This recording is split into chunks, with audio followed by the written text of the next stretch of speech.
Oğlunun bir sualı var yine 20 noyabrdan bağlı.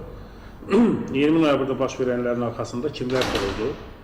Çingiz Mustafayev bu faciə ilə bağlı məlumata malik olduğundan mı aradan götürüldü? Belə yazıb ona görə oxuyuram, əlini qoysun vicdanına cavab versin. Çingiz Mustafayevin ölümünlə bu məsələnin bir bağlılığı var idi mı yazma? Sizcə? Güman ederim ki var. Var idi.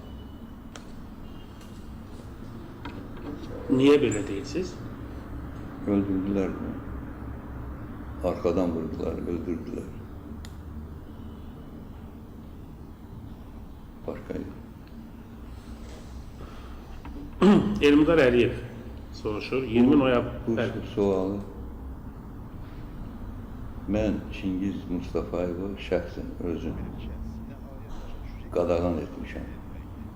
Getməyə ora. Getməyə harasa. Amma məncə siz vertolyotu siz ayırıbsınız axı. Mən ayrılmışam. Patrikeyev var idi, komandan Qafqaz bölgəsində. Ona zəng elədim, mənə Çingiz zəng elədi.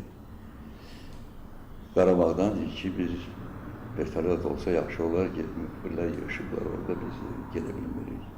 Mən zəng elədim Patrikeyevi, xahiş elədim, vertolyot ayrıldı. Bu vertolyota Çingiz özü və bir neçə birlər, xaricdən də kimsə var idi. Sonra Çingizlə mən ikinci dəfə görüşmüşəm, istifamı verəndən sonra. İstifa verəndən sonra? Ben görüşdüm. Çingiz geldi yanıma, bağa, hökumət bağına. Danışdı gördüyünü.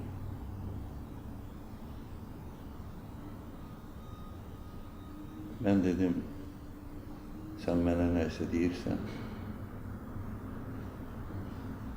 ancaq mən sənə heç nə deməyəcəm. Bir şey tapşırığım var. Ailem var, uşaqlarım var. Bunu düşün. Getmə ora. Getmə. Bu mənə qayıtdı ki, mən heç nə eləməzlər. Mən kasetin tarihini alıb saxlamışam Moskvada bir kampanya, hansısa bir idarədə. Dedim, mən sənə dedim də. Azman Çingiz'ə nə dedik dediniz getmə. Mənə deyirsən, amma mən də sənə deyirəm ki getmə. Deməli sizə çox önəmli şeylər deyib. Bəli.